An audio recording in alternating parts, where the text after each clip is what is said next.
Homeless man marries 70-year-old millionaire woman. He wasn't ready for what happened on their honeymoon. He had nothing. She had everything.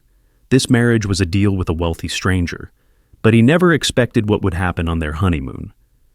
If you enjoy this shocking true story, please like, share, and let me know in the comments where you're watching from. Cold rain trickled down Jonas Reed's back, soaking through the thin fabric of his only jacket. His fingers had gone numb hours ago. He clenched his fists, watching luxury cars pull into the Fairmont Hotel's entrance. A world where he wasn't welcome. Just another invisible man on Boston's unforgiving streets. 34 years old, and this was his life. Huddled in a doorway across from a five-star hotel, hoping the security guard wouldn't chase him away before he could collect enough change for a meal. The irony wasn't lost on him. 5 years ago, he'd been an engineer with a promising career, a downtown apartment, and a future worth living for. Then came the phone call about his parents' car accident, the mounting medical bills, the missed deadlines at work while he cared for them, the termination letter, the eviction notice, and finally, the funeral expenses that broke him completely. Now, his engineering degree meant nothing. His knowledge of structural design was useless when you couldn't afford a shower or a clean shirt for interviews. Jonas wiped rain from his eyes and watched as a sleek black Mercedes pulled up to the hotel entrance. That's when he saw her for the first time. She emerged from the car like a ghost from another era, elegant, poised, and impossibly refined. Her silver hair was styled in a perfect bob that framed a face marked by time, but still striking. She wore a tailored cream coat that probably cost more than he'd made in his last year of employment. But it wasn't her obvious wealth that caught his attention. It was the way she looked at him. Most people saw through Jonas these days, their eyes sliding past him as if he were made of smoke. But this woman stared directly at him from across the street, her gaze so intense it felt like a physical touch. A sudden chill ran down his spine that had nothing to do with the rain. She said something to her driver, then crossed the street toward him. Jonas instinctively shrank back into the doorway. People like her didn't approach people like him unless it was to tell them to leave. "Jonas Reed?" she asked, her voice cultured and controlled. His heart stopped. How did she know his name? "I'm not selling anything," he said, the defensive words tumbling out automatically. A slight smile touched her lips. "I'm not buying, at least not in the way you think." She opened her designer handbag and pulled out a business card. "My name is Victoria Harland. I have a proposition for you." Jonas stared at the card. Heavy cream stock, embossed with just a name and phone number, no title, no company. "How do you know who I am?" "I know many things, Mr. Reed. I know you graduated with honors from MIT. I know your parents died 3 years ago after a prolonged stay in intensive care. I know you haven't had steady employment in 27 months. Her eyes, a startling blue against her pale skin, seemed to look through him, not at him. "And I know you're exactly what I've been looking for." A cold feeling settled in his stomach. "Are you with a collection agency?" Victoria Harlan laughed, a sound like crystal breaking. "Nothing so pedestrian.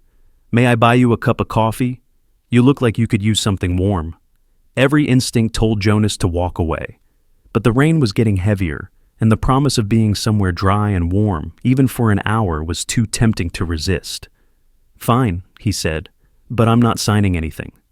"I wouldn't dream of it," she replied. "Not yet, anyway." They sat in a corner booth of the hotel's lobby cafe. Jonas was painfully aware of his appearance, the worn jeans, the frayed jacket, his too long hair. The maitre d' had tried to stop him at the entrance until Victoria intervened with a few quiet words, and what looked like $100 bill slipped into the man's hand. Now, with a steaming cup of coffee between his palms and a plate of food he was trying not to devour too quickly, Jonas studied the woman across from him. Up close, he could see she was older than he'd first thought, easily 70, maybe more. But there was something timeless about her bearing, the way she held herself, as if she'd been practicing the art of elegance for centuries. "Why are you watching me?" Jonas asked, unable to take the intensity of her gaze any longer. Victoria sipped her tea. "Because you intrigue me, Mr. Reed. Do you believe in fate?" "I believe in bad luck," he answered flatly. "Perhaps they're two sides of the same coin." She set her cup down with a precise movement. "I'll be direct. I'm a wealthy woman, Mr. Reed. I have no children, no family to speak of, and I find myself in need of a husband. Jonas choked on his coffee. Excuse me? I'm proposing a marriage of convenience, she continued, unperturbed by his reaction. You marry me, live in my home, accompany me to the occasional social function, and in exchange, I will ensure you never want for anything again. Is this some kind of joke? Jonas looked around, half expecting to see cameras. I never joke about business arrangements, Mr. Reed. Victoria's expression remained perfectly composed. Upon my death, you would receive a generous portion of my estate. Until then, you would have a roof over your head, clothes on your back, and a monthly allowance that would allow you to live quite comfortably. Jonas stared at her. Why me? There must be thousands of men who jump at this offer. Something flickered in Victoria's eyes, so quickly he almost missed it. Let's just say you have qualities I find suitable. What qualities? You're intelligent, educated, and desperate enough not to ask too many questions. She smiled, but the expression didn't reach her eyes. Also, you have a certain familiarity about you that I find comforting. A warning bell sounded in Jonas's mind. This was crazy. She was crazy. And yet, what did he have to lose? His pride? He'd lost that somewhere between his first night in a shelter and his first meal from a dumpster. What's the catch? He asked. Victoria's smile widened. Smart boy. There are conditions, of course. 3, to be precise. She counted them off on her slender fingers. First, you will never ask about my past husbands. Second, you will never enter my private study without invitation. And third, you will never question my late-night phone calls or appointments. That sounds suspiciously like you're hiding something illegal, Jonas said cautiously. Nothing of the sort. Merely a desire for privacy. She reached across the table, her fingers brushing his hand. Her touch was cold. Think of it, Jonas. No more rain, no more hunger. A chance to rebuild your life. He pulled his hand away. I'd need time to think about it. Of course. Victoria stood, placing a small envelope on the table. This is in advance. Use it for a hotel room tonight. A decent meal, perhaps some new clothes. My card is inside. Call me tomorrow with your answer. Before he could protest, she was walking away, her posture perfect, her heels clicking rhythmically on the marble floor. Jonas opened the envelope after she left. Inside were 5 crisp $100 bills and her business card. He stared at the money for a long time, wondering what kind of lonely, deranged person would want to marry a homeless stranger. More importantly, he wondered why he was actually considering saying yes. That night, in a modest but clean hotel room, the first real bed he'd slept in for months, Jonas dreamed of a mansion with endless corridors and a woman who called him by another name. Jonas called the number the next morning. 3 weeks later, he stood in a sterile office next to Victoria Harland, reciting wedding vows in front of her stone-faced lawyer and a notary public who couldn't quite meet his eyes. There was no white dress, no flowers, no music. Just the scratch of a pen on legal documents and the weight of a platinum band being slipped onto his finger. With this ring, I thee wed, Victoria said, her voice emotionless. Her hand was steady as she placed the ring, but Jonas noticed a strange intensity in her eyes, a hunger that made him deeply uncomfortable. The lawyer, a thin man named Grayson with wire-rimmed glasses and a perpetual frown, handed Jonas another stack of papers after the brief ceremony. These are the terms of your prenuptial agreement, as well as the household rules Mrs. Harland requires you to follow, Grayson explained, his tone making it clear exactly what he thought of Jonas.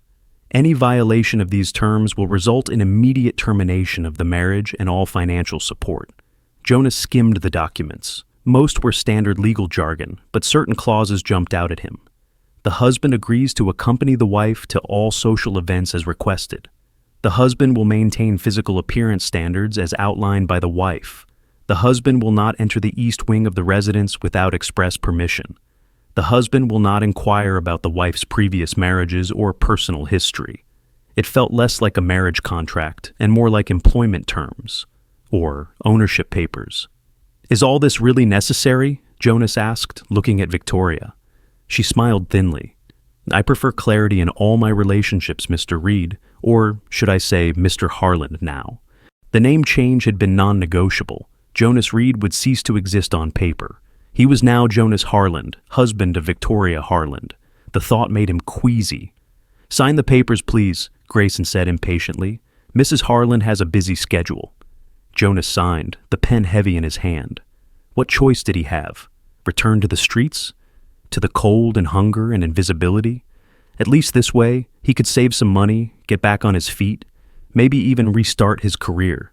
He told himself it was just a business arrangement, a temporary solution. The ride to Victoria's home was silent.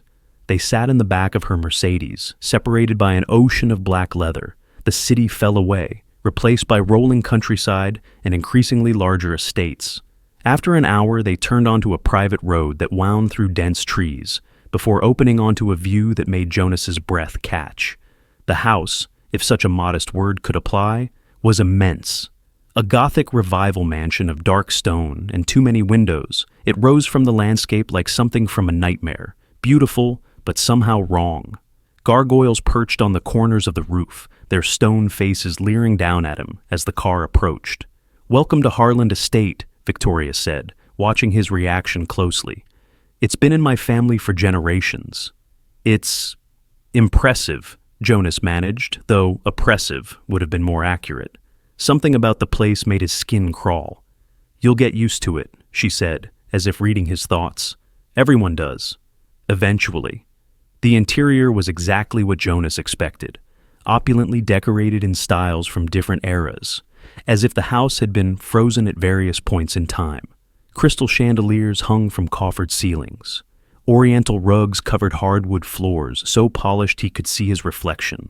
The air smelled of beeswax and something else he couldn't identify, something old and faintly sweet, like dried flowers. Victoria introduced him to the staff, a housekeeper named Mrs. Bell, a cook, a gardener, and a personal assistant whose name he immediately forgot. They all had the same expression, polite, professional, and completely devoid of warmth. None of them looked him in the eye for more than a second. "Mrs. Bell will show you to your room," Victoria said.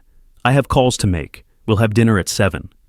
"Our room, you mean?" Jonas asked, the reality of their marriage suddenly hitting him.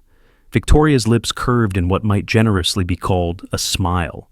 "No, Mr. Harland, your room. I require my privacy, as I'm sure you require yours. We maintain separate bedrooms, like any civilized couple." Relief washed over him, followed immediately by suspicion. If she didn't want him in her bed, what exactly did she want? Mrs. Bell, a thin woman with gray hair pulled back in a severe bun, led him up a grand staircase to the second floor. "Your suite is this way, sir," she said, her voice as stiff as her posture. The suite turned out to be a bedroom larger than his old apartment, connected to a sitting room and private bathroom with a marble tub big enough to swim in. Large windows overlooked the estate's meticulously maintained gardens and, in the distance, a lake that reflected the cloudy sky. "Your clothes have been unpacked," Mrs. Bell said, gesturing to an enormous wardrobe. "Mrs. Harland took the liberty of ordering a new wardrobe for you. If anything doesn't fit, please let me know." Jonas opened the wardrobe to find rows of expensive-looking clothes, all in his size. Suits, casual wear, shoes, even pajamas and underwear, all brand new, all chosen without his input. "How did she know my size?" he asked. Mrs. Bell's expression didn't change. Mrs. Harland is very observant. There was something in her tone that made Jonas uneasy. "Mrs. Bell, how long have you worked for Mrs. Harland?" 27 years, sir." "And her previous husbands? Did they stay in this room too?" Mrs. Bell's face tightened. "I believe Mrs. Harland has made it clear that topic is not open for discussion." She moved toward the door. "Dinner is served promptly at 7. Mrs. Harland does not tolerate tardiness." "One more question," Jonas said quickly. "Why won't anyone look me in the eye? The staff, the lawyer, even the notary at the wedding. What are you all afraid of?" For a moment, Mrs. Bell's professional mask slipped, and something like pity crossed her face. "Be careful, Mr. Harland, and remember the rules." Before he could respond, she was gone, closing the door with a soft click that somehow sounded final, like a cell door closing. Jonas sat on the edge of the massive bed, running his fingers over the silk duvet. What had he gotten himself into? And more importantly, how could he use this situation to his advantage? If he played his cards right, He could rebuild his savings, maybe even restart his career. He just needed to follow the rules and keep his wits about him. A sudden chill passed through the room, raising goosebumps on his arms. Jonas looked up, half expecting to see someone there, but he was alone. Completely alone in this beautiful, cold mansion, with a woman he didn't know and staff who seemed afraid of something. For a brief, irrational moment, he considered walking out, returning to the streets of Boston, where at least the dangers were familiar. But then he looked down at his clean clothes, thought of the warm bed, the food waiting for him. Number? He would stay. He would play whatever game Victoria Harland wanted to play, at least until he could figure out her real motives. Jonas stood, straightening his shoulders. He had survived homelessness. He could survive this strange marriage. He had to. Across the mansion, in a room Jonas would never be allowed to enter, Victoria Harland opened an old leather journal and wrote a single line, "He's home, finally." Dinner was a tense, formal affair in a dining room that could have comfortably seated 20. They sat at opposite ends of a long mahogany table, separated by 3 elaborate candelabras and a centerpiece of white roses. The silverware was heavy, likely real silver, and Jonas counted 4 different types of glasses at his place setting. Victoria watched him like a scientist observing a lab specimen. "You have good table manners," she commented as he correctly selected the proper fork for his salad. "I appreciate that." "My mother believed in proper etiquette," Jonas replied stiffly. The food was excellent, a delicate soup followed by roasted duck with some kind of cherry sauce. But he found his appetite diminishing under her unrelenting gaze. "Tell me about your mother," Victoria said, sipping her wine. Jonas hesitated. He didn't want to share his personal life with this strange woman, but refusing might seem suspicious. "She was an English teacher, loved books. She's the one who pushed me toward engineering. She said I had a mind for puzzles." "And your father?" "Carpenter, good with his hands." Jonas pushed food around his plate. "They were good people, didn't deserve what happened to them." "Few of us get what we deserve in this life," Victoria said, her voice suddenly distant. "Or perhaps all of us do, in the end." An uncomfortable silence fell. Jonas cleared his throat. "So, what exactly am I supposed to do as your husband?" The word felt wrong in his mouth. Victoria dabbed her lips with a napkin. "Primarily, you'll accompany me to social functions. The Boston Symphony, charity galas, board meetings for my foundation. I find having a husband, especially a younger, handsome one, prevents certain awkward questions." "You're using me as a shield against gossip," Jonas concluded, "among other things." Victoria smiled enigmatically. "You'll find I can be quite generous to those who meet my expectations. Your monthly allowance will be substantial. Your every need will be met. In return, I ask only for your discretion, your company, and your compliance with my simple rules." "About those rules," Jonas began. "They seem—" Victoria cut him off with a sharp gesture. "Non-negotiable. I value my privacy, Mr. Harland. Respect that, and we'll get along splendidly." "And if I don't?" Her smile hardened. "Then our arrangement will end, and you'll return to wherever I found you. Is that what you want?" Jonas looked down at his plate. "No." "I thought not." Victoria signaled to a hovering servant, who immediately began clearing the dishes. "We leave for our honeymoon in 3 days. I suggest you use that time to familiarize yourself with the estate, the West Wing, of course, and allow Mrs. Bell to fit you for appropriate vacation attire." "Honeymoon?" Jonas nearly choked on his wine. "That wasn't part of our agreement." "It's expected," Victoria replied coolly. "A newly married couple should honeymoon. People would talk otherwise. Besides, I have business interests in Greece that require my attention. You'll enjoy Santorini, I think. The views are quite spectacular." Before Jonas could protest further, Victoria stood. "I have work to attend to. Feel free to explore, within the permitted areas, naturally. Good night, Mr. Harland." She left, her footsteps fading down the long hall, leaving Jonas alone in the vast dining room. A honeymoon. With a 70-year-old woman who looked at him like he was a possession she'd finally acquired after a long search. It was official. He had made a terrible mistake. That night, as Jonas tried to sleep in the too-soft bed, he heard it for the first time. Voices, distant, muffled, coming from somewhere deep within the house. A man and a woman arguing. He couldn't make out the words, just the rhythmic rise and fall of their voices. He got up, opening his door to listen better. The corridor was dark, lit only by small wall sconces that cast more shadows than light. The voices were clearer now. A man, not one of the staff he'd met, saying something urgent. Victoria's voice responding, sharp and angry. Jonas stepped into the hallway, drawn by curiosity and an inexplicable sense of dread. The voices seemed to be coming from the east wing, the forbidden area. He hesitated at the junction where his hallway met another, darker corridor. Breaking the rules on his first night would be foolish. But then he heard his name. "Jonas won't be like the others," Victoria was saying. "He's the one. I'm certain of it this time." The man's response was too quiet to hear. Jonas took a step toward the east wing, then froze as a floorboard creaked beneath his foot. The voices stopped abruptly. Footsteps approached, quick, purposeful. Jonas retreated to his room, closing the door silently just as a shadow passed outside. He held his breath, waiting. No one tried the door. The footsteps continued past, fading into silence. Jonas sat on the edge of his bed, heart racing. Who had Victoria been talking to? What did she mean? He won't be like the others. And most disturbing of all, how many others had there been? The next 2 days passed in a blur of strange discoveries and growing unease. Jonas explored the permitted areas of the mansion, finding it both beautiful and disturbing in equal measure. The West Wing contained a library with thousands of books, their leather spines untouched. A music room with a grand piano no one played. A conservatory filled with exotic plants that seemed to turn toward him as he walked past. But for all its opulence, the house felt wrong, empty, lifeless. Despite the staff moving quietly through the halls, the mansion seemed abandoned, as if the real occupants had left long ago, leaving behind only their possessions. Most unsettling were the missing personal touches. No family photos, no mementos. Nothing to suggest Victoria Harland had ever truly lived in this massive space. The few paintings that hung on the walls were all landscapes. No portraits, no faces watching from gilded frames.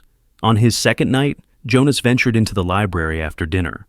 The room was 2 stories tall, with a spiral staircase leading to a narrow balcony that ran around the perimeter. Books filled every available space, organized by some system he couldn't decipher. He ran his fingers along the spines, noticing the titles range from modern bestsellers to ancient tomes in languages he didn't recognize. Some looked so old their bindings were crumbling. As he reached the far corner of the room, a small book caught his eye. Newer than the others, its red cover bright against the faded leather surrounding it.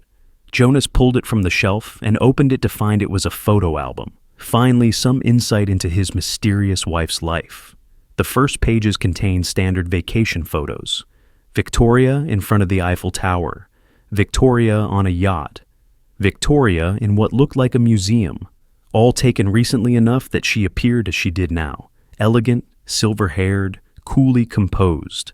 But as Jonas turned the pages, something odd emerged. In many photos, Victoria stood next to different men. Some pictures were clearly from social events, but others seemed more intimate. Candlelit dinners, beach sunsets, private moments. In each, Victoria looked exactly the same, but the men beside her changed. One picture in particular made Jonas's blood run cold. Victoria, in a black evening gown, her arm linked through a young man's. The man was tall, dark-haired, with a small scar near his right eyebrow.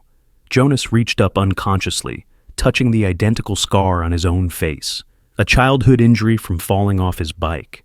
The resemblance was uncanny. If Jonas didn't know better, he'd think it was him in the photo, but the date stamp read 2015, when he was still working as an engineer, long before he'd ever met Victoria Harland. "That's quite enough." Jonas startled, nearly dropping the album. Victoria stood in the doorway, her face expressionless, but her eyes burning with something that looked like rage or fear.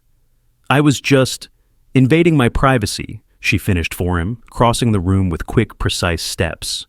She snatched the album from his hands and closed it with a sharp snap. "I believe I was clear about boundaries, Mr. Harland." "This is the West Wing," Jonas pointed out. "The library isn't off limits." "The library, no. My personal belongings, yes." Victoria slid the album back onto the shelf. "Consider this your first and only warning. Next time, there will be consequences. Jonas stood his ground. Who was that man in the photo? The one with the scar like mine? Victoria's expression softened slightly, unexpectedly. A friend? A dear friend who left me? He looks exactly like me. A passing resemblance, nothing more. Victoria turned away. We leave for Greece tomorrow. Be ready at 6 a.m. sharp. She paused at the door. And Jonas? Don't make me regret choosing you. The threat hung in the air long after she'd gone. That night, the voices came again. This time, Jonas was prepared. He slipped out of bed and crept to his door, opening it just enough to hear better. Can't keep doing this, Victoria.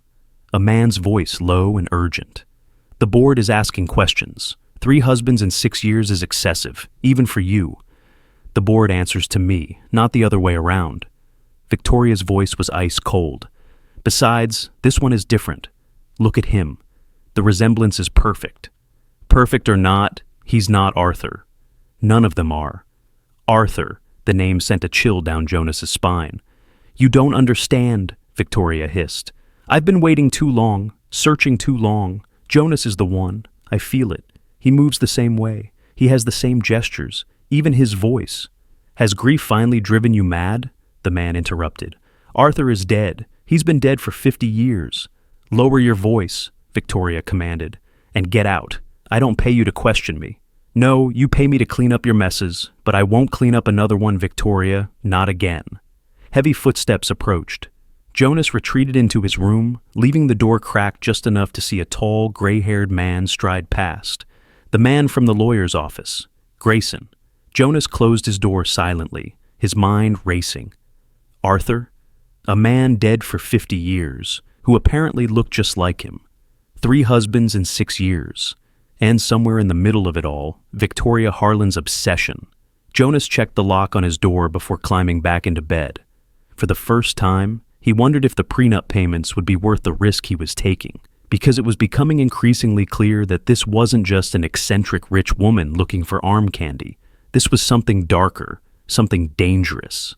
And he was right in the middle of it. Morning arrived with a knock on his door, promptly at 5 a.m. Mrs. Bell entered with a tray of coffee and a suit laid out for travel. Mrs. Harlan expects you downstairs in 1 hour, she said, her voice as starched as her uniform. Your luggage has already been packed. Jonas sat up, rubbing sleep from his eyes. My luggage? I don't have any luggage. Mrs. Harlan has provided everything you'll need for the trip. Mrs. Bell wouldn't meet his gaze. Coffee is hot. Don't be late. After she left, Jonas showered and dressed in the expensive suit, finding it fit perfectly. As he knotted the silk tie, he caught his reflection in the mirror and barely recognized himself. Clean-shaven, well-dressed, well-fed. A far cry from the desperate man who'd huddled in doorways just weeks ago. But there was something else different, too. A wariness in his eyes that hadn't been there before. A tension in his shoulders. He was afraid. And he had no idea what he was afraid of. Victoria was waiting in the foyer, dressed in a cream traveling suit, her silver hair gleaming under the chandelier light. She looked up as Jonas descended the stairs, her eyes tracking his movements with that same unnerving intensity. There you are, she said, as if she'd been waiting for years, not minutes. The car is ready. The journey to Greece was a blur of private jets, luxury, and Victoria's unrelenting attention. She rarely took her eyes off him, watching how he ate, how he moved, how he spoke to the flight attendants. Several times, Jonas caught her mouthing words as he talked, as if she knew what he was going to say before he said it. They landed in Athens and transferred immediately to a smaller plane bound for Santorini. By the time they reached the island, darkness had fallen, leaving Jonas with only glimpses of white buildings and the glittering sea below as they drove to their hotel. Or not a hotel, Jonas realized as they passed through imposing gates and up a winding driveway. A private villa perched on the cliff overlooking the Aegean. Welcome to Thera House, Victoria said as they pulled up to the entrance. My summer home. The villa was smaller than the Boston mansion, but no less luxurious. All white stone and blue accents, with an infinity pool that seemed to merge with the sea beyond. A small staff greeted them in Greek, bowing deferentially to Victoria. We'll have a late dinner on the terrace, she instructed one of them, and make sure Mr. Harlan's room is properly prepared. Jonas followed a staff member to his room, a suite larger than any hotel room he'd ever seen, with a private balcony offering views that would have taken his breath away under different circumstances. But all he could think about was Victoria's conversation with Grayson. Arthur, a man dead for 50 years. A man who, apparently, looked just like him. Dinner was served on a terrace bathed in moonlight, the sea of vast darkness beyond the cliff edge. The staff had lit candles that flickered in the gentle breeze, creating an atmosphere that would have been romantic if Jonas hadn't been so on edge. Victoria, for her part, seemed almost relaxed for the first time since he'd met her. She sipped wine and actually smiled, not the cold, calculated expression he was used to, but something that almost reached her eyes. "You look troubled," she observed as they finished their meal. "Is something wrong with the food?" Jonas set down his fork. "Why are we really here, Victoria?" She raised an eyebrow. "I told you, I have business interests on the island." 3 husbands in 6 years, Jonas said, watching her face carefully. What happened to them? The change was instant. Victoria's relaxed demeanor vanished, replaced by the cold mask he knew too well. "I believe I made the rules of our arrangement quite clear." "I heard you talking to Grayson," Jonas pressed on recklessly. "Who is Arthur? Why do you think I look like him?" Victoria stood so abruptly her chair nearly toppled. "You've overstepped, Mr. Harland, severely." Her voice was deadly quiet. "I suggest you retire to your room and reconsider your position. In the morning, we will pretend this conversation never happened. And if I don't, then our arrangement ends. Tonight?" Her eyes bored into his. "And you return to Boston alone, with nothing but the clothes on your back. Is that what you want?" The threat hung between them. Jonas wanted to stand his ground, to demand answers, but the thought of returning to homelessness, to hunger and cold and invisibility, was too much. "No," he said finally. "It's not what I want." "I thought not." Victoria gathered her shawl. "Good night, Mr. Harland. I trust you'll be more agreeable in the morning." She left him alone on the terrace, the candles guttering in the sea breeze. Jonas stayed up late that night, pacing his room, torn between fear and curiosity. Something was deeply wrong with Victoria Harland, with this whole situation. But what? Was she simply a lonely, delusional old woman fixated on a long-dead lover? Or was there something more sinister happening? And why did he feel increasingly that he was in danger? Jonas tried accessing the villa's Wi-Fi to research Victoria, but found it password protected. His phone, a new model Victoria had given him upon their marriage, had no international data plan. He was isolated, cut off, completely dependent on a woman who might be insane. Around 2 a.m., he heard voices again, Victoria and a man speaking in hushed tones outside on the terrace. Jonas crept to his balcony, staying in the shadows as he strained to hear. "Arrived safely, then?" the man was saying in heavily accented English. "Yes, everything is proceeding as planned," Victoria replied. "He's perfect, Constantine, the most promising one yet." "And the preparation? Is it ready?" "Nearly. I need one more day. Then, during the solstice ceremony." Their voices dropped too low to hear. Jonas leaned forward, trying to catch more of the conversation, when his foot struck a small potted plant. It toppled with a clatter. The voices stopped immediately.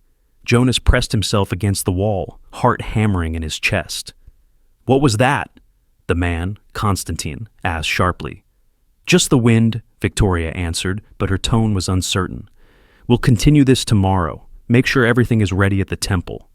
Jonas slipped back into his room as footsteps approached. He dove into bed, pulling the covers up just as his door creaked open. He forced his breathing to remain deep and regular.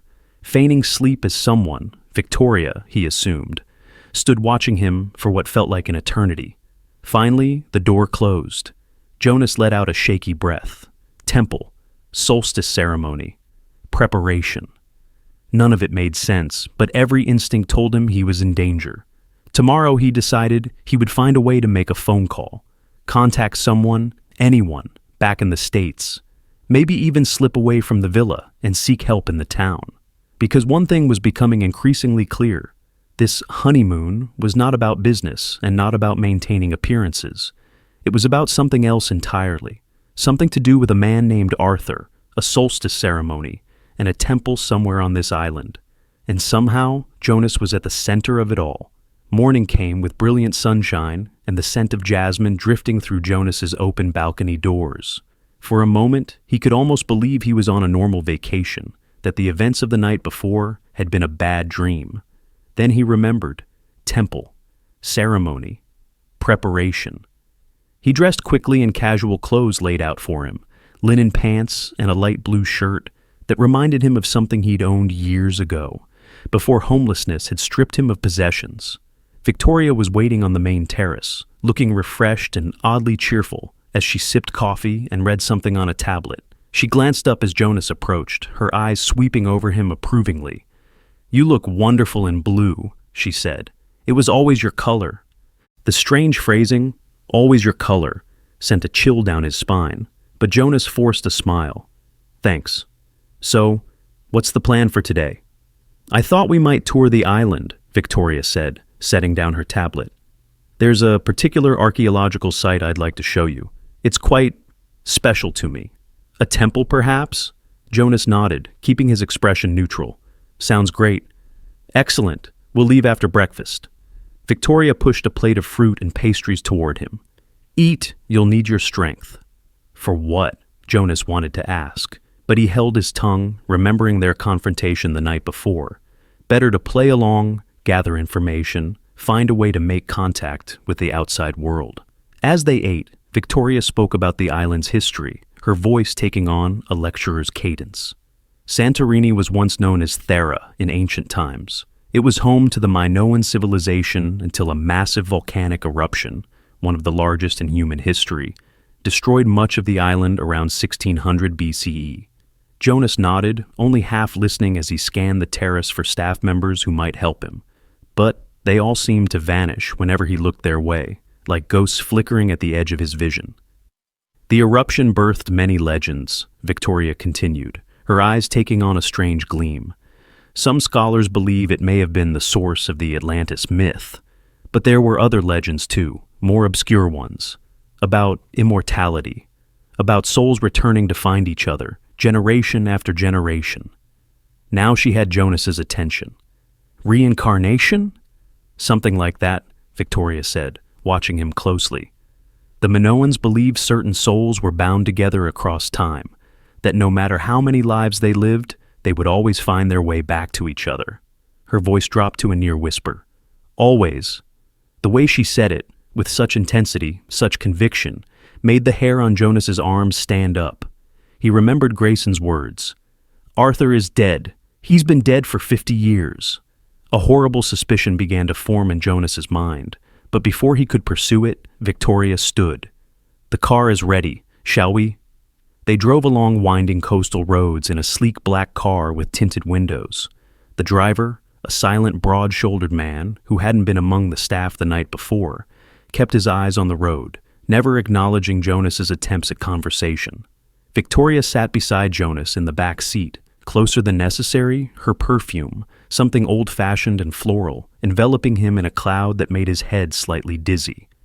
"Where exactly are we going?" Jonas asked as they turned onto a dirt road that seemed to lead away from the tourist areas. "A hidden gem," Victoria replied enigmatically. "Few tourists know about it. It's quite exclusive." The car stopped at what appeared to be a dead end. The driver got out and opened Victoria's door, then walked to a concealed path that Jonas hadn't noticed, disappearing down it. "Come," Victoria said, extending her hand to Jonas. "It's just a short walk from here." Jonas hesitated, every instinct screaming danger. They were isolated, away from witnesses. If anything happened to him here. "Is something wrong?" Victoria's eyes narrowed slightly. Jonas forced a smile. "No, just admiring the view." He took her cold hand and allowed her to lead him toward the hidden path. They walked in silence for several minutes, descending a narrow trail that wound between large boulders. The sound of the sea grew louder, but instead of emerging onto a beach, they came to a small clearing where a stone structure was built into the cliff face.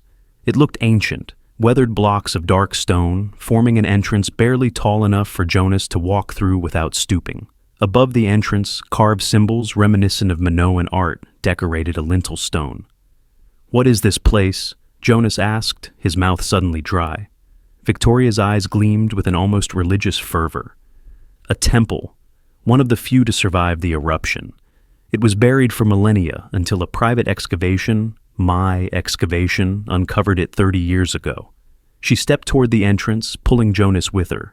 Inside is something remarkable, something that will change everything between us. Jonas stared into the dark doorway, feeling a deep, unexplainable dread wash over him. Whatever waited inside that temple, he was certain of one thing. It was meant for him, and not in a good way. "I don't think this is a good idea," Jonas said, pulling back slightly. "Maybe we should come back with a tour guide or—" "There are no tour guides for this place," Victoria interrupted, her grip on his hand tightening. "This temple is private property, my property, and what's inside is for your eyes only." Before he could protest further, she pulled him forward into the darkness. The temperature dropped immediately, as if they'd stepped into a refrigerator. Jonas shivered, his eyes struggling to adjust to the dim light filtering in from the entrance. "Watch your step," Victoria cautioned, leading him down a narrow corridor. Small LED lights had been installed along the base of the walls, providing just enough illumination to avoid tripping over the uneven stone floor. The corridor opened into a circular chamber about 30 feet across. More modern lights had been mounted on the ancient walls, casting an eerie blue glow across stone reliefs depicting what looked like ritual scenes, figures with raised arms, strange animals, and celestial symbols. In the center of the room stood a stone altar, its surface worn smooth by time, and on that altar, incongruously modern against the ancient stone, was a sleek metal briefcase. Victoria released his hand and walked to the altar. "Do you know why I brought you here, Jonas?" "I'm starting to have some theories," he replied cautiously, staying near the entrance. "None of them good." Victoria smiled, but it didn't reach her eyes. "You think I mean you harm. I don't. Quite the opposite." She gestured around the chamber. This temple was dedicated to Ariadne, a goddess associated with rebirth and renewal, with finding one's way back from the labyrinth. "What does that have to do with me?" Victoria turned to the briefcase, entering a combination on its digital lock. "Everything," she whispered, opening the case. Jonas couldn't see the contents from where he stood, but Victoria removed a file folder and held it out to him. "I think it's time you understood why you're here." Against his better judgment, Jonas stepped forward and took the folder. Inside was a stack of documents, news clippings, and photographs. The top photo showed a young man in a 1970s-style suit standing on the deck of a yacht. He was handsome, dark-haired, with a scar near his right eyebrow, just like Jonas's scar. The resemblance was uncanny, almost impossible. It wasn't just the scar, but the jawline, the slight asymmetry of the eyes, even the way he stood with his weight shifted to one side, exactly how Jonas stood when lost in thought. "That's Arthur," Victoria said softly. "Arthur Harland, my first husband." Jonas flipped through more photos, each showing the same man at different events, always with a younger Victoria by his side. They looked happy, in love. In the last photo, Arthur stood on this very island, the Santorini sunset behind him, his arm around Victoria's waist. "I don't understand," Jonas said, though a creeping suspicion was forming in his mind. "What does this have to do with me?" "Arthur died here on Santorini," Victoria said, her voice tight with emotion. "It was 1972, our honeymoon. We were exploring the cliffs, taking photos." Her voice faltered. "He slipped. I watched him fall. They never found his body." Jonas flipped to the newspaper clippings. The headlines told the story. "American businessman presumed dead after cliff accident. Search called off for missing honeymooner. Grieving widow returns to Boston alone." "I'm sorry for your loss," Jonas said cautiously. "But that was over 50 years ago. I still don't understand what it has to do with me." Victoria's eyes gleamed in the blue light. "Don't you? Look at yourself, Jonas. Look at him. It's not just a resemblance. It's not just coincidence." A cold feeling settled in Jonas's stomach. "What are you saying?" "I never believed Arthur was truly gone," Victoria said, stepping closer. "His body was never found, and I felt him, still with me somehow, watching, waiting." Her voice dropped to a whisper. "Trying to come back to me." "That's—" Jonas started. "For decades, I searched," Victoria continued, as if he hadn't spoken. "I consulted mediums, psychics, experts in reincarnation. I traveled the world looking for signs, and then, 5 years ago, I found the first one. The first what? The first man who might have been Arthur returned. Victoria walked to the wall, running her fingers over a carved symbol that looked like a spiral. He had the same mannerisms, the same laugh, even the same scar. She turned back to Jonas. But he wasn't quite right. Something was missing. Jonas glanced at the entrance, calculating his chances of making a run for it. And the next one? Closer, but still not my Arthur. Victoria's expression hardened. They weren't strong enough for the ritual. Ritual? Jonas repeated, his blood turning to ice. Victoria returned to the briefcase and removed what looked like an ancient leather journal. This temple holds secrets, Jonas. The priests of Ariadne knew how to guide lost souls home, how to restore memories of past lives. Her voice took on a fevered quality. When I found this place, I knew it was meant to be. Arthur had fallen near here. His soul was trapped, fragmented, trying to find its way back. Jonas flipped to the last page of the folder, a death certificate, then another, and another. 3 men, all with the cause of death listed as accidental drowning, all on Santorini, all within the past 6 years. Jonas suddenly felt sick. Your husbands, the ones before me. Victoria's smile was serene. They weren't ready. They weren't complete enough. But you, her eyes raked over him hungrily. You're perfect. Everything about you, your voice, your mannerisms, even your background in engineering, just like Arthur's. This time, it will work. You're insane, Jonas whispered, dropping the folder, its contents spilling across the stone floor. I've been called worse, Victoria replied calmly. Usually by men who don't understand what I'm offering. And what exactly is that? Completion, wholeness. Victoria gestured to the altar. The ritual will restore your memories, Arthur's memories. You'll remember our life together, our love. You'll remember who you truly are. I know who I am, Jonas said firmly. I'm Jonas Reed. I had parents who love me. I have memories from childhood. I'm not your dead husband. Those are just temporary identities the soul adopts, Victoria said dismissively. Underneath, you've always been Arthur, trying to get back to me. The full horror of the situation finally hit Jonas. This wasn't just an eccentric rich woman with a strange fixation. This was a delusional, dangerous person who had likely murdered 3 men in some twisted attempt to resurrect her long-dead husband. And he was next. I need some air, Jonas said, backing toward the entrance. This is a lot to process. Victoria's expression hardened. You're afraid. They all were at first. But once the ritual begins, once you remember... I'm not doing any ritual, Jonas interrupted. I'm getting out of here. He turned and ran for the corridor, ignoring Victoria's shouts behind him. The tunnel seemed longer than before, darker, the floor more treacherous. He stumbled, caught himself against the wall, and pushed on, the light of the entrance growing brighter. He burst into the sunshine, gasping for breath, and found himself facing the driver, who stood blocking the path like a wall of muscle. Going somewhere, Mr. Harland? The man asked, his accent thick but his meaning clear. Just getting some fresh air, Jonas said, trying to sound casual despite his racing heart. Claustrophobia, you know. The driver didn't move. Behind Jonas, Victoria emerged from the temple, her composure perfectly restored. I understand this is overwhelming, she said smoothly. Perhaps we should return to the villa. You can rest, think things over. Her tone was reasonable, but her eyes were cold. The ritual isn't until tomorrow night, after all. During the solstice. Jonas realized he had no choice but to play along. For now. Yeah, that sounds good. The drive back to the villa passed in tense silence. Jonas stared out the window, his mind racing. He needed to escape, tonight, before Victoria could carry out whatever insane ritual she had planned. But how? The villa was isolated, the staff clearly loyal to Victoria.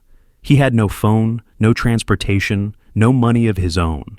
As they pulled through the gates of the villa, Jonas noticed something he'd missed in the darkness of their arrival, a security system with cameras monitoring every approach, and something else, what looked like a small marina at the base of the cliff below the property. A boat. If he could get to it... Victoria interrupted his thoughts. I've arranged for a special dinner tonight, a local chef preparing traditional Greek cuisine. Her tone was light, as if the scene in the temple had never happened. "I thought we might dine on the lower terrace. The sunset views are spectacular." "Sounds great." Jonas forced himself to smile. "I think I'll take a nap first. It's been an intense day." "Of course." Victoria nodded to the driver, who opened Jonas's door. "Rest. We'll talk more over dinner." Jonas walked to his suite on legs that felt like lead. Once inside, he locked the door and collapsed onto the bed, his mind whirling. Victoria was clearly insane, possibly a serial killer, and definitely planning something terrible for him tomorrow night. He had to escape, tonight. But first, he needed information. Jonas searched his suite thoroughly, looking for anything that might help him. He found new clothes in the closet, expensive toiletries in the bathroom, but nothing useful for escape. No phone, no maps, not even a letter opener that could serve as a weapon. As the sun began to set, casting long shadows across his balcony, Jonas noticed something he'd overlooked: a tablet on the nightstand. It wasn't password protected. Apparently, Victoria hadn't thought to secure it.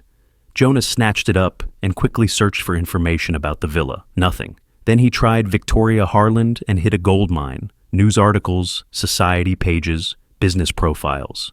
Victoria Harland, 70, widow of the late Arthur Harland, was a prominent figure in Boston society. After her husband's tragic death in 1972, she had taken over his shipping company and transformed it into Harland International, a global logistics empire worth billions. But as Jonas dug deeper, darker elements emerged. A pattern of young husbands, all bearing a striking resemblance to the original Arthur Harland, all married quietly, with minimal publicity, all dying under mysterious circumstances within a year of the wedding. The most recent, a man named Michael Thorne, had drowned in a boating accident near Santorini just 10 months ago. His body had been found washed up on a remote beach, the autopsy revealing high levels of an unknown sedative in his system. Jonas's blood ran cold as he read the description of Thorne.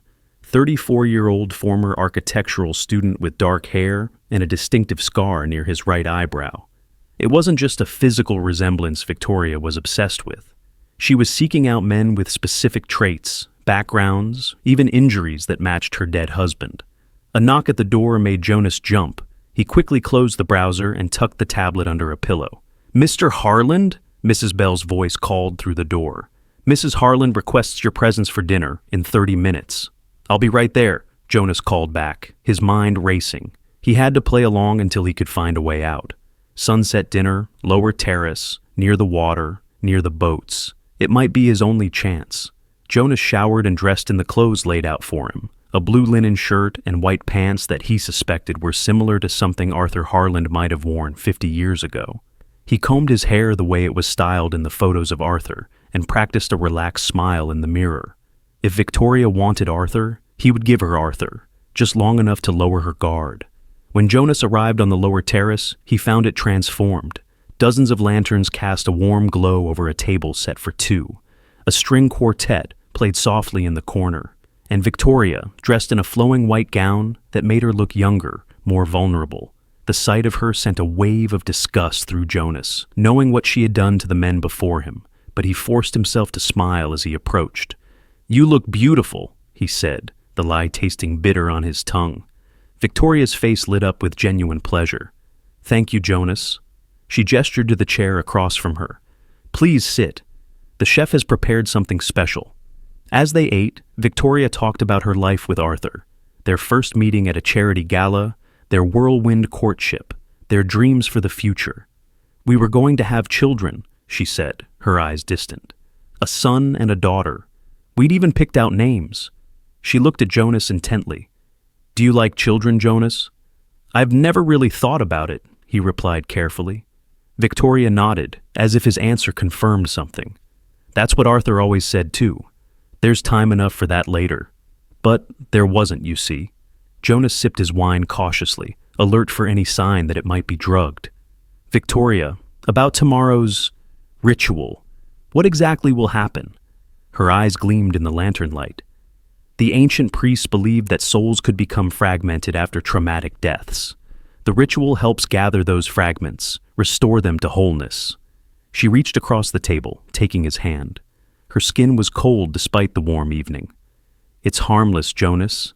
A meditation, some chanting, herbs that help open the mind to buried memories. And if I don't remember? If I'm not actually Arthur? Victoria's grip tightened painfully on his hand. You are. I know it. I feel it when I look at you. But the others? They didn't remember, did they? Victoria's expression darkened. They weren't ready. Something was missing. Her voice dropped to a whisper. But sometimes, right at the end, I could see recognition in their eyes. Just for a moment, Arthur would look out at me before they left again. A chill ran down Jonas's spine.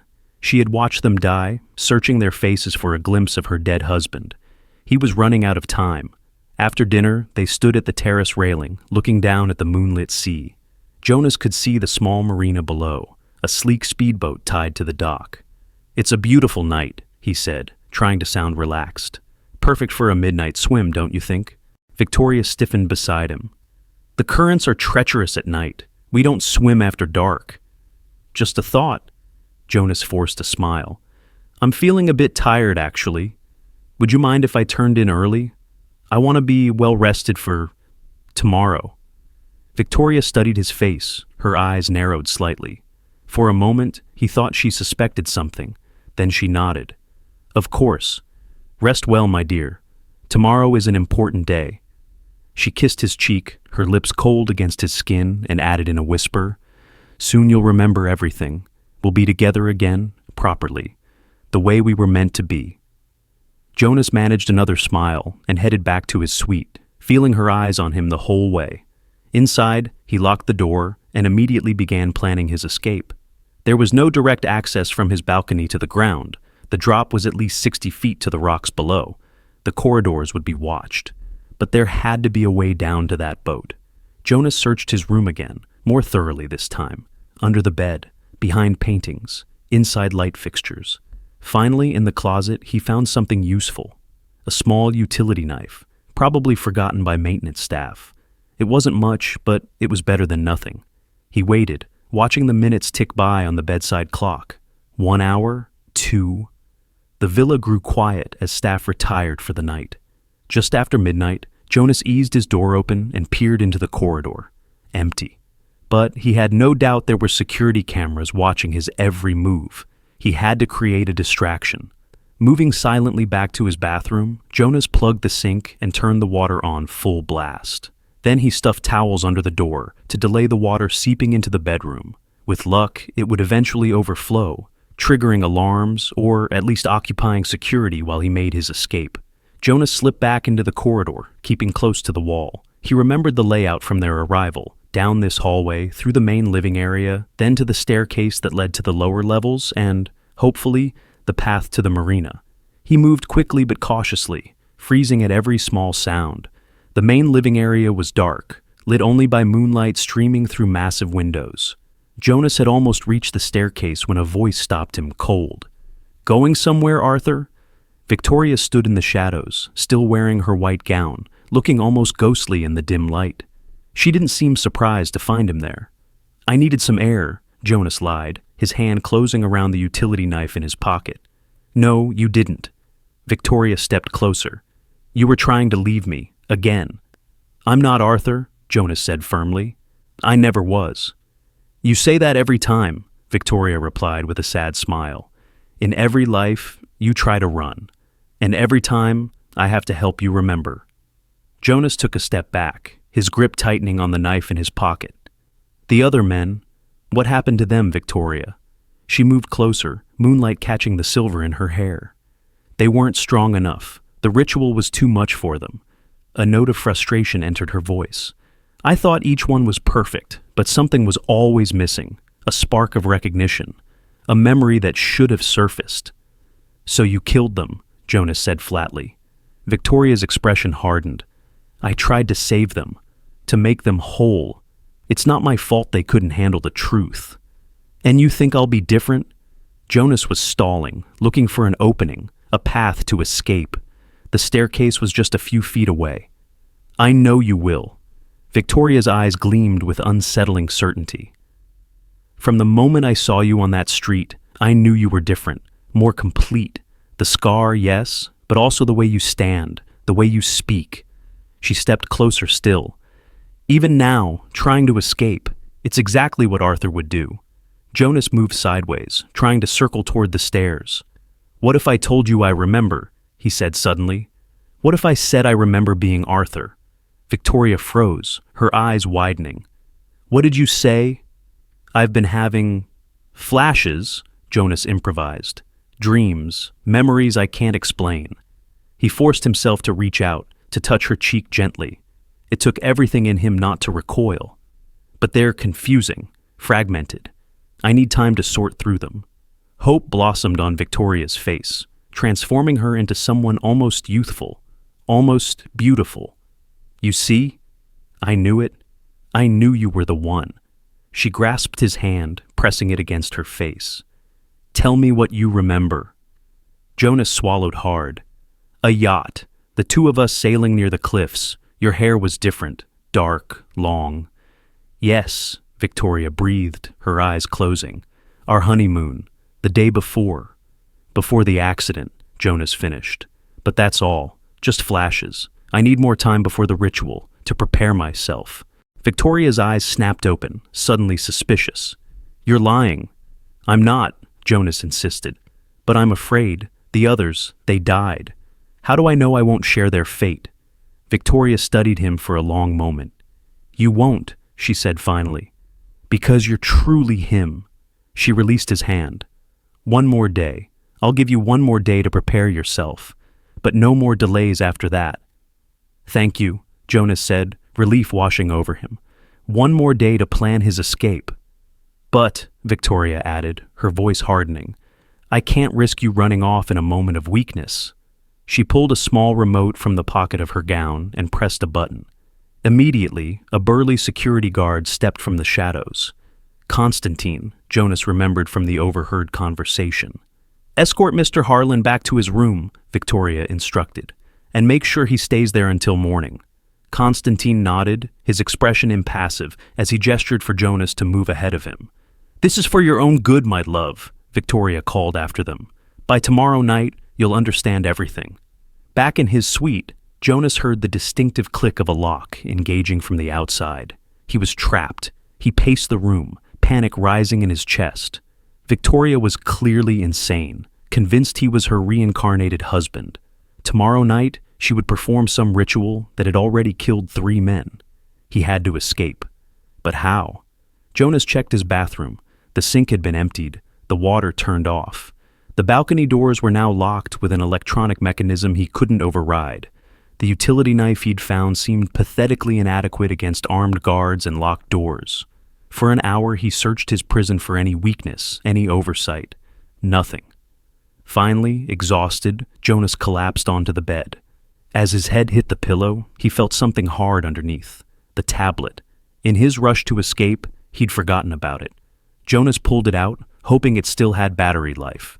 It did, 78%. Not great, but enough. He immediately started searching for information about the temple Victoria had shown him, about Ariadne and ancient rituals. Most of the search results were standard tourist information about Greek mythology, but one link led to an obscure academic paper, Ariadne Cults of Ancient Thera, Rebirth Rituals and the Path of Souls. Jonas devoured the information. According to the author, a small sect on ancient Thera believed Ariadne, usually associated with the Minotaur myth, was actually a goddess of rebirth who could guide souls through the underworld and back to their loved ones. The rituals involved a potent hallucinogenic brew made from local plants, combined with sensory deprivation and chanting that would allegedly open the pathways between lives. The initiate would drink the brew while lying on a stone altar, then be guided through a visualization of their past lives. But there was a warning. Those whose hearts were impure or whose souls were not truly connected to the seeker would be rejected by Ariadne, their spirits cast into the abyss.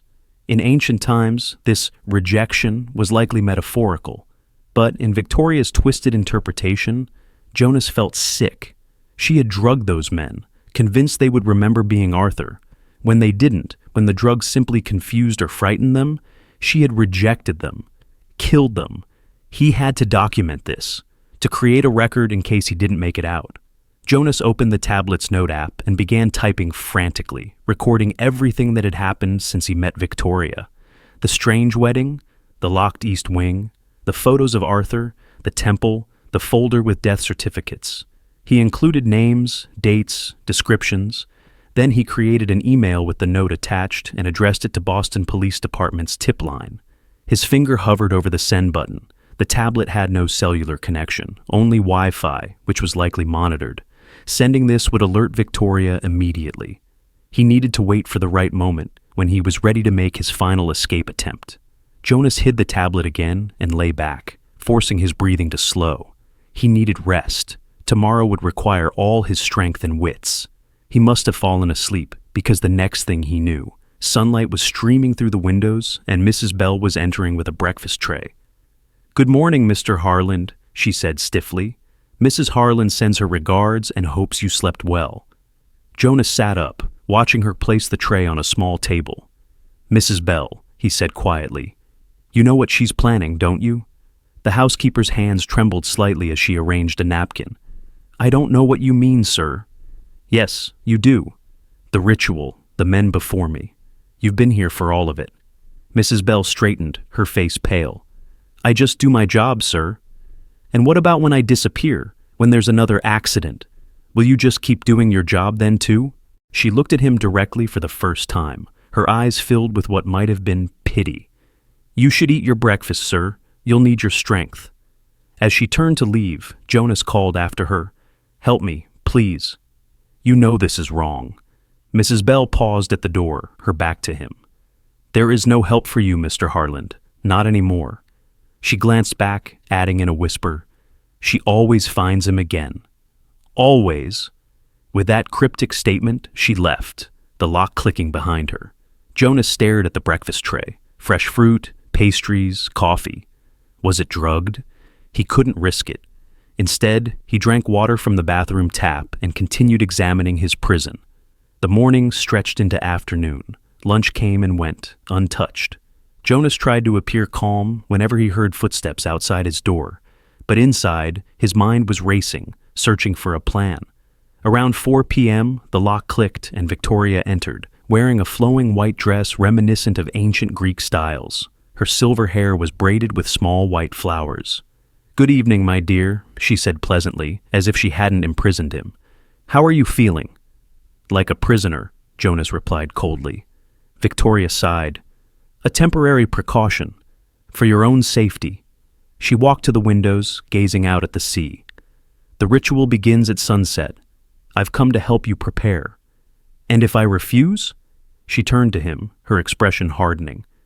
"That's not an option, Jonas. Or should I call you Arthur now?" "My name is Jonas Reed." "For now."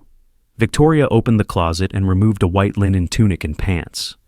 "These are traditional. The priests of Ariadne believed white allowed the soul to recognize itself more easily." Jonas stayed seated on the bed. "What exactly will happen tonight?" Victoria's expression softened. "You'll drink a special brew, an ancient recipe that opens the mind to past memories. You'll lie on the altar. I'll guide you with the ritual words, help you remember." Her eyes took on that fevered gleam again. "And then, when you're ready, when Arthur is fully awakened, we'll complete the binding." "Binding?" "A blood ritual to ensure your soul stays anchored in this body, to prevent you from slipping away again." Victoria smiled. "It's painless, just a small cut on each of our palms, the blood mingled on the sacred stone." Jonas felt cold dread washing over him. "And after?" "After?" Victoria looked confused by the question. "After, we begin our life together, again, as it was always meant to be." Jonas stood, forcing himself to approach her, to take the ceremonial clothes. "I'll need time to shower, to prepare my mind." Victoria's face lit up with joy. "You're accepting it? You're ready?" "I'm trying to understand," Jonas said carefully. "This is all very overwhelming." "Of course." Victoria touched his cheek gently. "Take your time. Constantine will come for you at sunset, about an hour from now." After she left, Jonas moved quickly. He had one chance. He turned on the shower, letting it run loudly, then retrieved the tablet from its hiding place. The battery was down to 32%, but it was enough. He sent the email to the police, knowing it probably wouldn't arrive in time to help him, but hoping it might at least bring Victoria to justice afterward. Then he hid the tablet under the mattress and returned to the bathroom. The ceremonial clothes were loose, flowing, easy to move in. Good for running. Jonas checked his pockets. Empty. No place to hide the utility knife. Instead, he wedged it into the waistband at the small of his back, where the flowing tunic would conceal it. His mind raced through scenarios. He would be taken to the temple. Victoria would have the drugged brew. He would somehow need to avoid drinking it, overcome Constantine, and escape to the boat. A simple plan. A desperate plan. But it was all he had. Sunset painted the sea and sky in brilliant oranges and reds when Constantine arrived, his massive frame filling the doorway. "It's time," he said gruffly. Jonas nodded, keeping his face carefully neutral. "I'm ready." They walked in silence through the villa and out to a waiting car. Jonas noted with surprise that there were no other guards, no additional security. Just Constantine. Victoria must be very confident in her control of the situation. The drive to the temple was tense, the silence broken only by the hum of the engine. Jonas measured the distance, tried to memorize landmarks. If he managed to escape the temple, he would need to find his way back to civilization. As they pulled up to the now familiar dead end, Jonas saw light flickering from within the temple entrance. Victoria was already there, preparing. Constantine led him down the path, one meaty hand resting lightly on Jonas's shoulder, not quite restraining him, but a clear reminder of who was in control. The temple looked transformed. Dozens of candles illuminated the circular chamber, their light reflecting off the ancient stone walls. The altar had been draped with white linen, and on a small table beside it was an ornate silver cup, wisps of steam rising from its contents. Victoria stood by the altar, resplendent in her white gown, looking eerily youthful in the flickering light. Her face lit up when she saw Jonas. "You came," she breathed, as if she hadn't had him forcibly brought here. "Did I have a choice?" Jonas asked quietly. "There are always choices, my love." Victoria gestured to the altar. "Please, lie down. Make yourself comfortable." Jonas hesitated, his hand instinctively moving toward the knife hidden at his back. But Constantine was too close, watching his every move. He needed to wait for the right moment. Slowly, Jonas approached the altar and sat on its edge. What happens now? First, the sacred drink. Victoria took the silver cup from the table and held it out to him. "It will help open your mind to the memories." Jonas took the cup, holding it without drinking. "What's in it?" "Herbs, ancient preparations." Victoria smiled. "Nothing harmful, I promise." Jonas brought the cup to his lips, pretending to sip while actually letting the liquid run down the outside of the cup, soaking into the white tunic. It smelled strange, earthy, with a sharp undertone that made his nose burn. Victoria watched him eagerly, her eyes fixed on his face. "How do you feel?" "Dizzy," Jonas lied, setting the cup aside. "Lightheaded." "Excellent. It's working already." Victoria nodded to Constantine, who moved to stand near the entrance. "Now, lie back and close your eyes. Listen to my voice." Jonas did as instructed, keeping his body relaxed while his mind remained hyper-alert. The knife pressed uncomfortably against his back. The stone altar was cold beneath him. Victoria began to speak in a rhythmic, chanting voice, mixing English with what sounded like ancient Greek. "Ariadne, guide of souls, open the pathways, restore what was lost, return what was taken." Her voice washed over him as Jonas feigned increasing drowsiness, letting his breathing slow, his limbs grow loose. He cracked his eyes open slightly to see Victoria watching him intently, her face glowing with anticipation. "Arthur," she called softly. "Arthur Harland. Follow my voice. Come back to me." Jonas allowed his head to roll to one side, watching through slitted eyes as Victoria moved to the table, her back to him as she prepared something. This was his chance. In one fluid motion, Jonas rolled off the altar away from Victoria, coming to his feet on the opposite side. He pulled the knife from his waistband and held it out before him.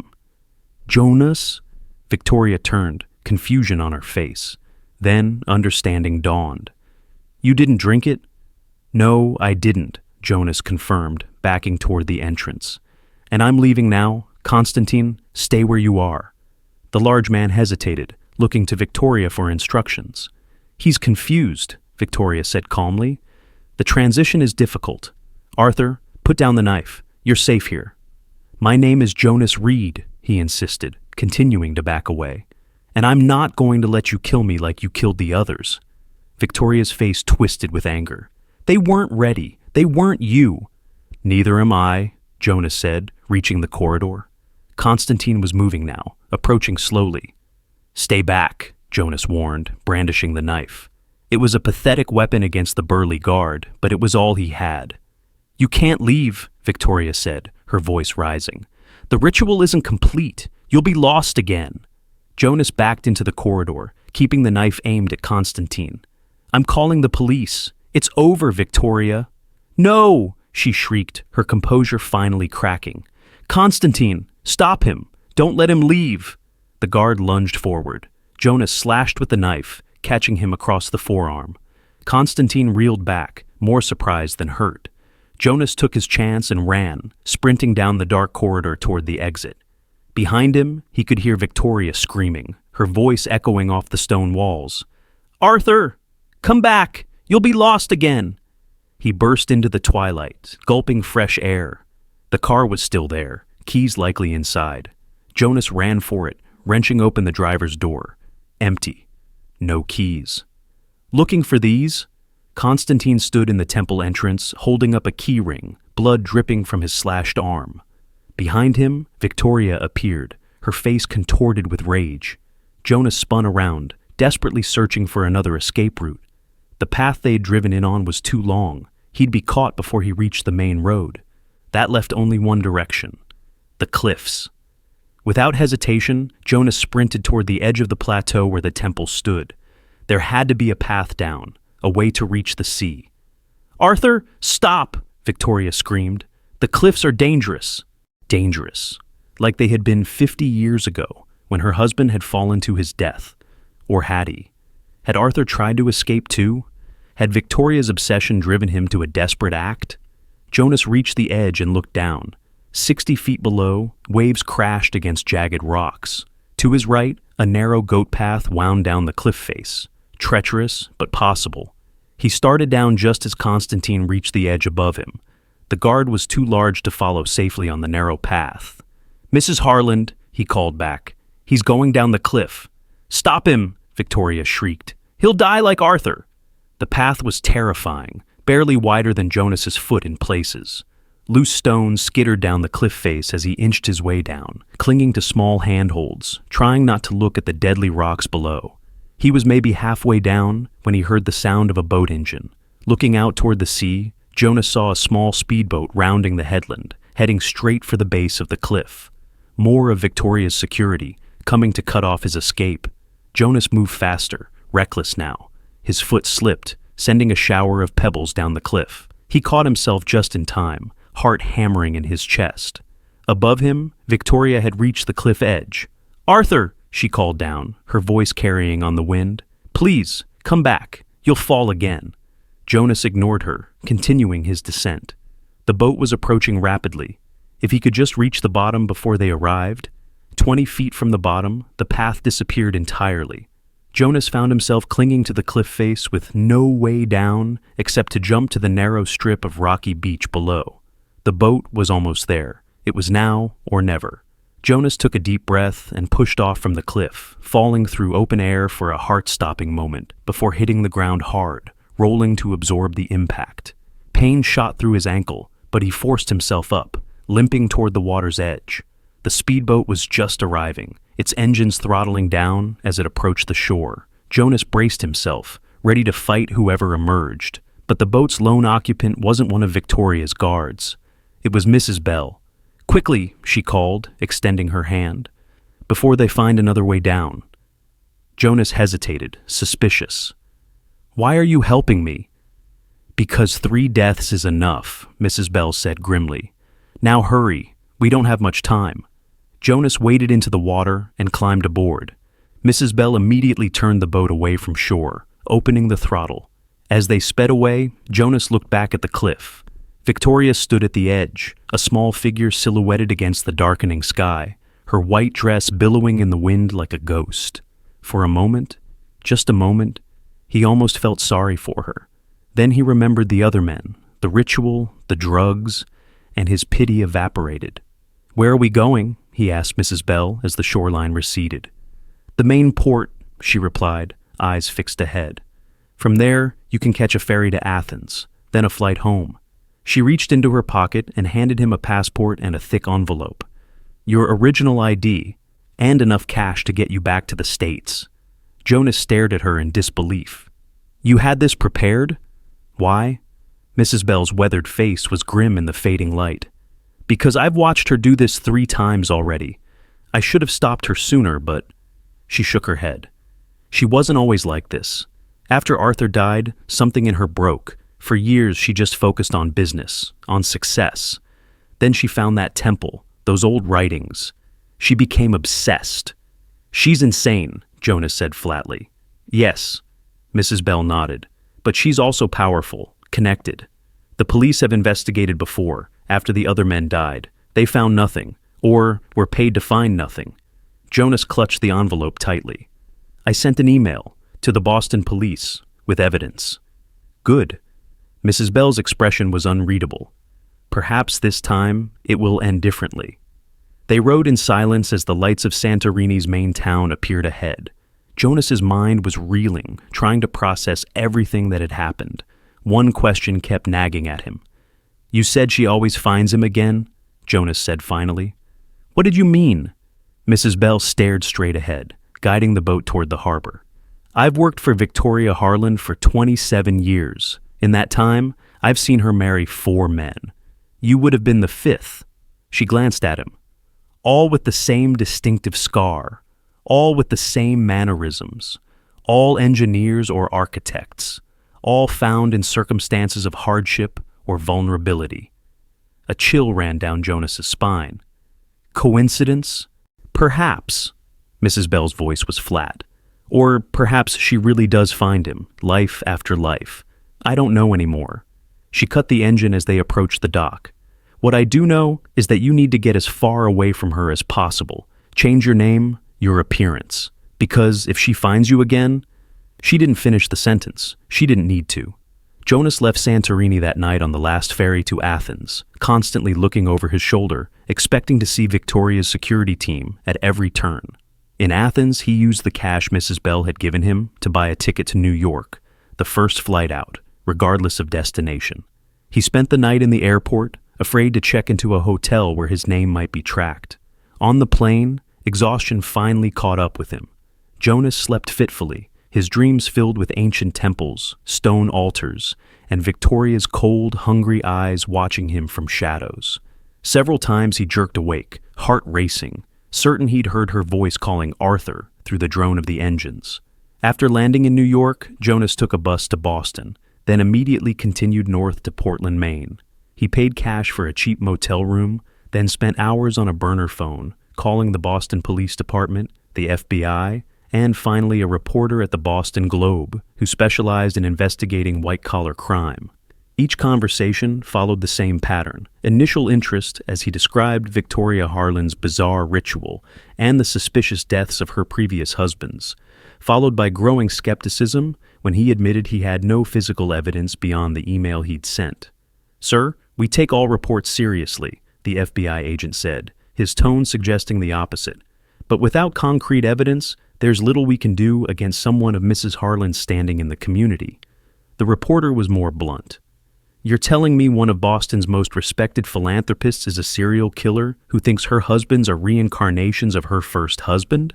That's a hell of a story. It's also the kind that gets my paper sued if I can't back it up." By the end of the week, Jonas realized the truth of Mrs. Bell's warning. Victoria Harland was too powerful, too connected. Without irrefutable proof, no one would move against her. And Jonas had no proof. Only his word.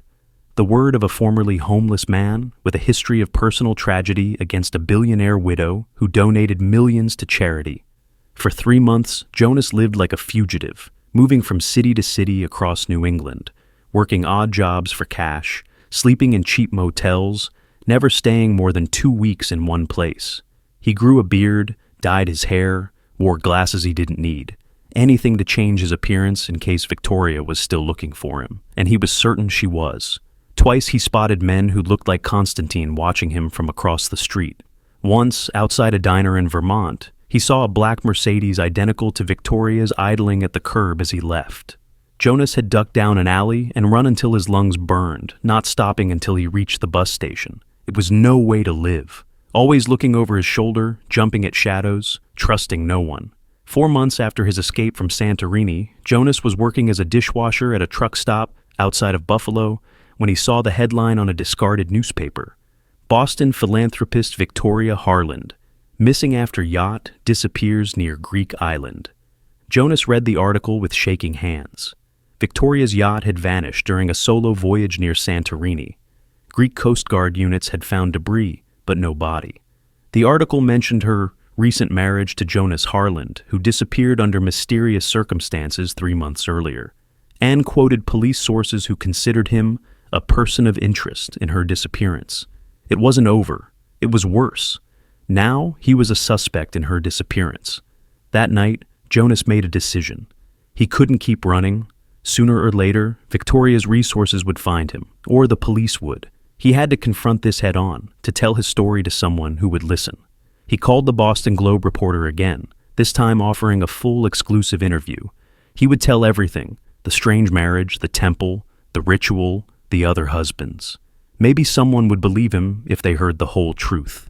2 days later, Jonas sat in a coffee shop in Albany waiting for the reporter, a woman named Susan Chen, whose investigative work had exposed several prominent Boston figures over the years. He'd arrived an hour early, chosen a table with a clear view of both entrances, and ordered coffee he couldn't bring himself to drink. At exactly noon, a slim Asian woman in her 40s entered, scanning the room with sharp eyes before spotting him. She walked directly to his table. "Jonas Reed?" she asked, keeping her voice low. Jonas nodded, tension coiling in his gut. Had he made a mistake meeting her?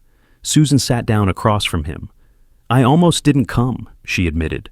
"Your story sounded completely unbelievable." She placed a digital recorder on the table. "But I did some digging. Victoria Harland has been married 5 times, counting you. 4 husbands, all with remarkable physical similarities. All who died or disappeared under questionable circumstances." Hope flickered in Jonas's chest. "You believe me?" "I believe there's a story here," Susan replied cautiously. "Whether it's the one you're telling me remains to be seen. But I'm listening." For the next 2 hours, Jonas told her everything, from the day Victoria approached him outside the hotel to his escape from Santorini. Susan listened without interrupting, taking occasional notes, her expression giving nothing away.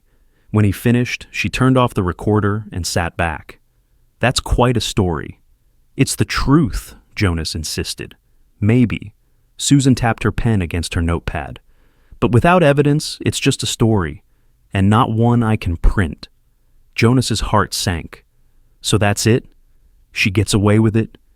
"I didn't say that." Susan leaned forward. "I'm going to investigate. Dig into the deaths of the previous husbands. Talk to people who worked for her. Maybe even fly to Santorini and find this temple you described." "That could take months," Jonas protested. "Good journalism often does." Susan stood, gathering her things. "In the meantime, I suggest you turn yourself in to the Boston police. Clear your name in Victoria's disappearance. With your permission, I'll share a transcript of our conversation with a detective I trust. Off the record for now. And if Victoria isn't really missing, if this is a trap to lure me back..." Susan's expression softened slightly. "That's a risk you'll have to take, but running forever isn't living, Mr. Reed." She was right. Jonas knew it even as fear knotted his stomach. He couldn't spend his life looking over his shoulder, wondering if Victoria would find him again. The next day, accompanied by Susan Chen and her lawyer, Jonas walked into Boston Police headquarters and turned himself in for questioning regarding the disappearance of Victoria Harland. The following weeks were a blur of interrogations, legal meetings, and media speculation. Jonas told his story repeatedly to increasingly skeptical detectives. Without Susan's presence and her lawyer's intervention, he suspected he would have been charged immediately. What saved him, ironically, was Victoria's own wealth and influence. Her disappearance had become international news, with the Greek authorities conducting their own investigation. They found no evidence of foul play on the yacht, and no evidence that Jonas had been anywhere near Greece when she vanished. After 2 weeks, the Boston police released Jonas, stating he was no longer a person of interest in the case. The official theory became that Victoria Harland, still grieving her newest husband's disappearance, had committed suicide at sea. Jonas didn't believe that for a second. While the police investigation wound down, Susan Chen's was just beginning. She convinced her editor to fund a deep dive into Victoria Harland's life, focusing on her previous marriages and the deaths of her husbands. Jonas, now free but essentially homeless again, found work as a night janitor at an office building and rented a small room in a boarding house. Every few days, Susan would call with updates on her investigation. "I found Michael Thorne's autopsy report," she told him one evening. The Greek coroner noted unknown substances in his bloodstream, but didn't pursue it further, probably because Victoria made a sizable donation to the local hospital the same week. Another time, "I tracked down a former gardener who worked at the estate. He claims Victoria had a room in the East Wing where she kept memories of her husbands. He was fired after accidentally entering it." Slowly, piece by piece, Susan uncovered a pattern that supported Jonas's story. But hard evidence of murder remained elusive. Then, 6 months after Jonas's return to Boston, Susan called with excitement in her voice. "I found the temple, exactly where you described it. And Jonas, there was an altar, just like you said, with grooves cut into it that a forensic contact of mine says could be consistent with blood rituals." Hope surged through Jonas. "So, you can publish the story now?" "Almost," Susan replied. "I need one more piece. Proof that Victoria is still alive, because I don't believe for a second that she killed herself." "Neither do I," Jonas agreed. "But how do we prove it?" "We don't," Susan said. "We make her reveal herself." The plan was simple, but risky. Susan would publish a teaser article announcing an upcoming exposé on Victoria Harland, hinting at revelations about her marriages and the temple on Santorini. Jonas's name would be prominently featured as her primary source. "If Victoria is alive, this will smoke her out," Susan explained. "She can't risk this story going public." "You're using me as bait," Jonas realized. "Yes," Susan admitted, "but we'll have you protected. My paper will hire security. The police will be informed." It was dangerous, perhaps foolish, but Jonas was tired of living in fear, tired of looking over his shoulder. "Do it," he said. The article appeared on a Sunday, front page of the Boston Globe. Globe exclusive, The Secret Life of Victoria. Harland, missing billionaires, occult obsessions, and mysterious marriages to be revealed. The response was immediate.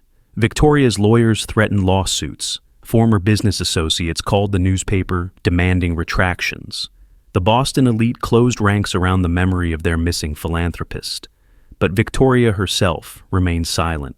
For 2 tense weeks, Jonas lived under the protection of private security hired by the Globe. He changed apartments, varied his routines, kept in constant contact with Susan. Nothing happened. "Maybe she really is dead," Jonas said during a call with Susan on the 14th night. "Maybe," Susan conceded. "Or maybe she's biding her time. People like Victoria think long-term." That night, Jonas dreamed of Arthur for the first time. Not Victoria's Arthur, but a man who had his face, who wore his body like an ill-fitting suit. In the dream, Arthur stood on a cliff edge, looking down at the sea, while Victoria called to him from behind. Jonas couldn't hear what she said, but he felt Arthur's despair, his desperation. And then Arthur jumped, not falling accidentally as Victoria had claimed, but deliberately throwing himself from the cliff to escape her. Jonas woke gasping, drenched in sweat. The dream had felt so real, so visceral, as if he had experienced Arthur's final moments himself. Ridiculous, he told himself. It was just his subconscious processing trauma, creating narratives from the fragments Victoria had fed him. Nothing more. But the dream lingered, leaving him unsettled as he went about his day. A week later, Susan published her full exposé, 6 pages in the Sunday edition, with the online version running even longer. She detailed Victoria's pattern of targeting men who resembled her first husband, the suspicious deaths disguised as accidents, the temple on Santorini with its blood-grooved altar, and Jonas's narrow escape. The story exploded. National news picked it up. True crime podcasts devoted episodes to it. Internet sleuths began connecting dots Susan hadn't even found, digging up photos of all of Victoria's husbands, creating timelines and theories. With the story public, Jonas began to feel safer. His private security was reduced to one person who checked on him periodically. He found better work as a maintenance supervisor, rented a small but decent apartment, and started to rebuild his life. 1 year to the day after his escape from Santorini, Jonas received a letter with no return address. Inside was a single sheet of expensive stationery with a message in elegant handwriting. Some love stories never end. Even death can't stop them. Jonas's blood turned to ice. He called Susan immediately. "It has to be a hoax," she said after he read her the message. "The story is public now. Anyone could have sent this to unnerve you." "Maybe," Jonas agreed, but doubt gnawed at him. The handwriting looked like Victoria's from what he remembered of her signing their marriage certificate. The paper had that same expensive feel. "I'll have it analyzed," Susan promised. "In the meantime, be careful." Jonas double-checked his locks that night before going to bed. Despite his exhaustion, sleep eluded him.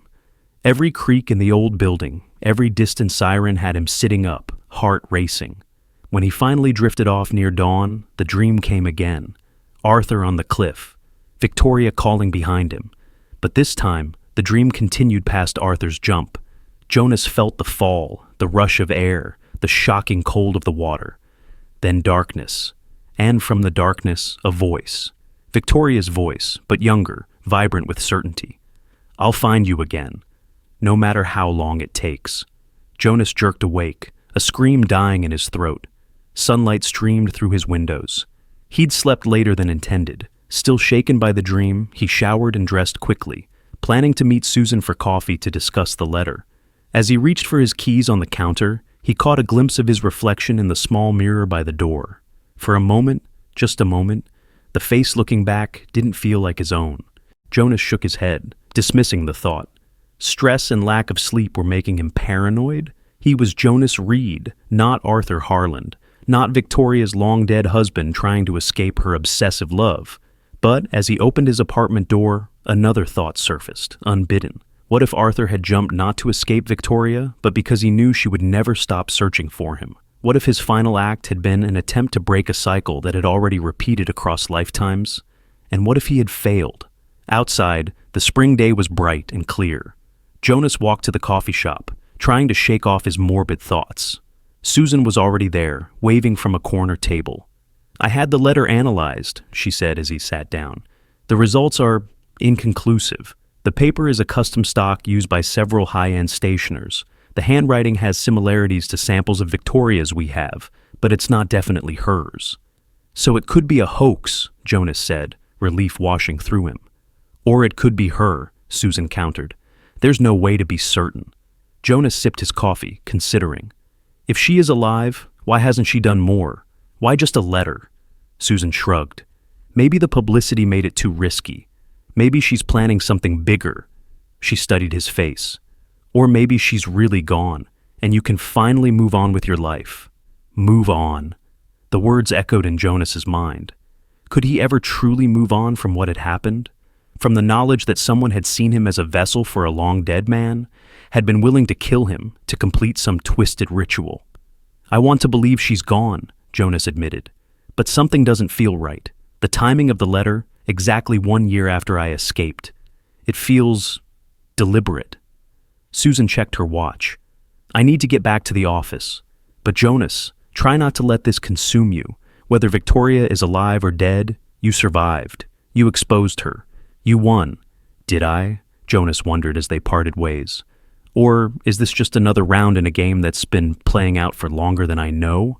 That evening, as Jonas walked home from work, he noticed a headline on a newspaper in a vending machine. "Breaking, Boston philanthropist Victoria, Harland alive, spotted in London after year-long disappearance." His heart stopped. It couldn't be. He fumbled for coins, bought the paper with shaking hands, and scanned the article. Victoria Harland had been photographed entering a private clinic in London, very much alive. According to a statement from her lawyers, she had been receiving specialized medical treatment after surviving the yacht incident, which they now claimed had been an accident. She had chosen to maintain privacy during her recovery, but was now preparing to return to Boston to set the record straight regarding the slanderous claims made against her. Jonas felt the ground tilt beneath him. She was alive, coming back to Boston, coming for him. He called Susan, who had already seen the news. "We knew this was possible," she reminded him. "But she can't hurt you now. Too many people know the truth." "You don't understand," Jonas said, panic rising in his throat. "She doesn't care about consequences. She believes we're connected somehow. That I'm Arthur, she'll never stop." "Then we'll be ready," Susan promised. "My paper stands by our story. We'll protect you." But as Jonas hung up, he wasn't comforted. Something about the timing felt wrong. The public announcement, the planned return to Boston, it was too neat, too obvious. A distraction, perhaps? Jonas hurried the last few blocks to his apartment building, constantly checking over his shoulder. Everything looked normal, no suspicious cars, no watching figures. He climbed the stairs to his third-floor unit, keys ready in his hand. The door was unlocked. Jonas froze, heart hammering. He was certain he'd locked it that morning. He always did. He should call the police, or run. Instead, some force he couldn't name pushed him forward. He eased the door open and stepped inside. His apartment looked exactly as he'd left it, with one addition. On his small dining table sat a vase of white roses, and beside it, a framed photograph. The photograph showed a young man standing on a yacht, the wind ruffling his dark hair, a small scar visible near his right eyebrow.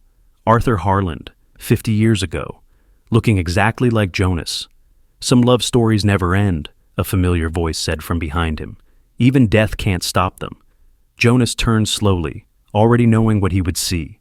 Victoria stood in the doorway to his bedroom, looking remarkably unchanged despite the year that had passed. Her silver hair was perfectly styled, her cream-colored suit immaculate. Only her eyes betrayed her, hungry, fevered, fixed on his face with that same unsettling intensity he remembered. "How did you find me?" Jonas asked, his voice barely a whisper. Victoria smiled. "I always find you, no matter how far you run, no matter how many lives pass between us." She stepped closer. "Don't you understand yet? This isn't the first time we've played this game. It won't be the last." Jonas backed away until he hit the wall. "You're insane." "Am I?" Victoria reached into her pocket and withdrew a small, worn photograph. "This was taken in 1903, my grandfather and grandmother on their wedding day." She held it out.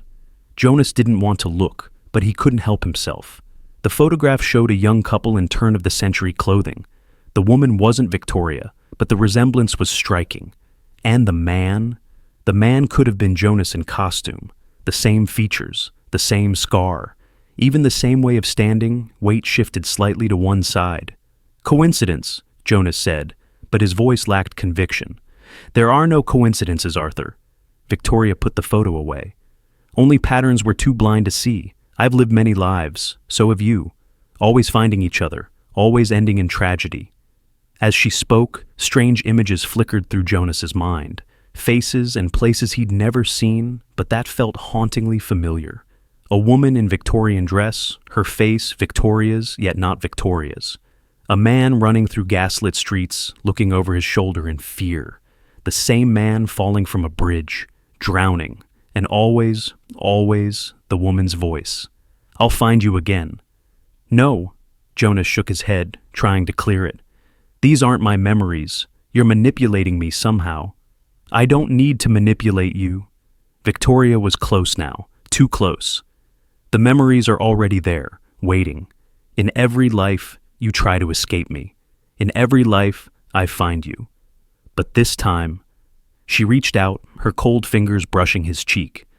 "This time, we'll break the cycle." Jonas knocked her hand away.